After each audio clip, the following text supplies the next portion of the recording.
The rain continued to fall heavily, cascading down in sheets and saturating the muddy ground and the dark, glistening, wet figures that trampled through the thick mire.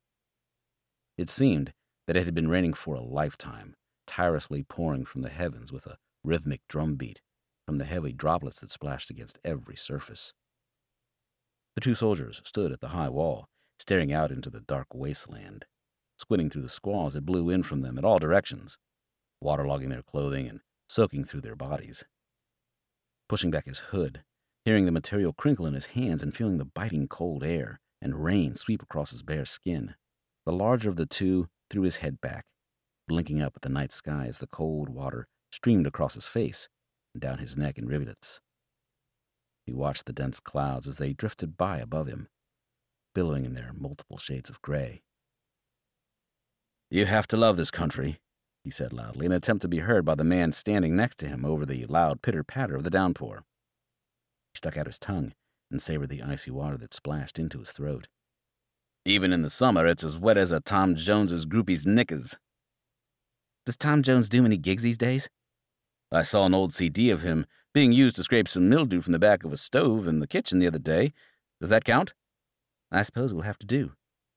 "Doesn't matter anyway," he said, throwing his hood back over his head and looking out into the inky blackness. "You see anything out there?" "Nothing, but I can still smell them," the smaller man sighed. Far to the right, a sudden series of flashes erupted from one of the heavy machine gun positions stationed along the top of the wall, momentarily illuminating the long barrel and the men who sat behind it. A second later, the distant low rumble of the discharging rounds reached their ears. They watched as the bright red tracer bullets shot out from the parapet and glided gracefully through the... "Run, Chris," she urged, her voice laden with fear. "You need to run!" Behind her, she could hear the panic-filled gasps of her brother. He whimpered and snorted as he ran. Tears streamed down his face and mixed with the thick strands of mucus that endlessly flowed from his nose as he stumbled and cried his way along the dusty track behind her. They had been running for what seemed an eternity, but in reality it had only been a few minutes, and his large body was struggling to maintain the pace. His rib cage felt as if it was being slowly crushed, and no matter how hard he sucked in the air, he could barely breathe. The pain in his chest was almost too much to endure. His straining heart threatened to explode from the stress of having to pump so much oxygenated blood around such a large and unhealthy circulatory system through clogged arteries. "I can't," he wailed pathetically. "I'm too fat." She was well aware of that fact, and her brother's inability to look after himself had been the subject of great annoyance to her for many years.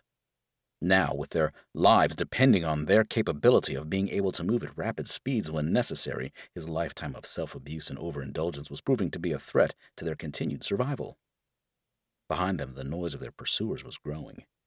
There must have been hundreds of them by now, as their moans and cries of excitement attracted more from the surrounding area. She needed to find somewhere for them to hide, but they were miles from anywhere. The only building that they had seen in the region was an old country pub, and that is where they had run into trouble. Christopher's incessant need for food had led him to stumble clumsily into the tavern before his sister had been given the chance to have a look around. From the outside, the place had looked empty and quiet, and nothing stirred in the tranquil woods and lanes that surrounded the building. With the twitters of the birds in the trees and the lazy buzzing of the insects in the air, the immediate vicinity had seemed peaceful, and he had been lulled into a false sense of security as his insatiable appetite drove him. The carnage was on a scale that she had never seen before, even when compared to countries such as Iraq or Afghanistan, where she had served and seen the massive bombing campaigns that had been conducted to flush out the insurgency. Even in those war-torn countries, she had never witnessed such destruction.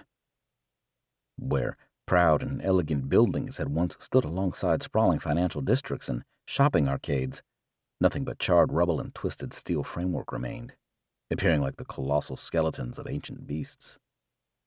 Huge craters surrounded by piles of debris and mangled human bodies exposed the impact points of the thousands of tons of ordnance that had been dropped upon the city. The ground beneath the helicopter was colorless, a collage of grays and blacks with no signs of life. As the aircraft passed slowly over the ruins, Melanie imagined that the worst-hit cities of Europe during the bombing missions of the Second World War would have appeared similar to what she was now seeing below them. For a vast area, there was nothing left standing. Even the dead seemed to have fled from the vicinity. The helicopter, a French-designed SA-342, also known as a Gazelle, was a much smaller aircraft from the huge Chinooks that Melanie had become accustomed to flying. Compared to its large, heavy twin-rotor counterpart, the Gazelle was exactly as its name suggested. It was fast and extremely maneuverable, even in small spaces. It was agile, and its controls reacted instantly to the lightest touch. For the pilots who flew them, they were almost like toys after becoming used to giant CH-47s.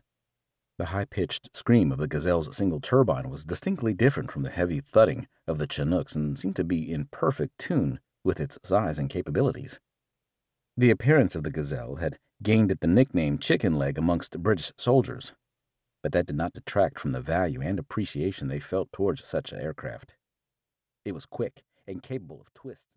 Within seconds, rotting hands began to pound at the door from the other side, causing it to shudder against its hinges and lock. Heavy thuds, the sound of heads and bodies slamming into the thick wooden obstacle that separated them from their meal, boomed through the darkness, sending terror rippling through the bodies of the two trapped men. They slowly stepped away from the barricade, watching it with eyes as big as footballs. They knew that it would not hold, but if it could just keep them back for a few minutes, then maybe they could find a way out of the trap. "What do we do? What the fuck do we do?" Al screamed over the noise, the pitch of his voice heightened with panic. "How the fuck do I know? You got us into this mess!" Together with the narrow beams of their lights, they began to search for a way out of the storeroom. At the far end, a door blocked their path, and they quickly realized that a gate of rusted iron bars reinforced it from the inside. Many years ago, it had prevented thieves from breaking in, but now it impeded the flight of the living from the undead. Al pulled against it and felt that it was set solid into the frame, secured by two large and rusted padlocks at the top and bottom. He pulled again and again, rattling the bars and snarling with frustration. It was locked tight, and it was clear that they would not be able to pry it open with sheer brute force. "You utter fucking cunt!" Al snorted with anger as he gave the gate one final and forceful tug. They looked up to the ceiling, hoping there may have been a skylight or trap door, anything that would give them a glimmer of hope. Nothing. The ceiling was solid and provided no way out for them. There were no windows in the room apart from a tiny slit just below the line of the ceiling that neither of them would stand a chance of squeezing an arm through, let alone their whole bodies. The door continued to shake and rattle under the dead assault. The sound of splintering wood and the creak of nails being prized from their frame rang out through the murky room as the door began to give under the combined weight of the creatures that were mercilessly battering at it from the other side.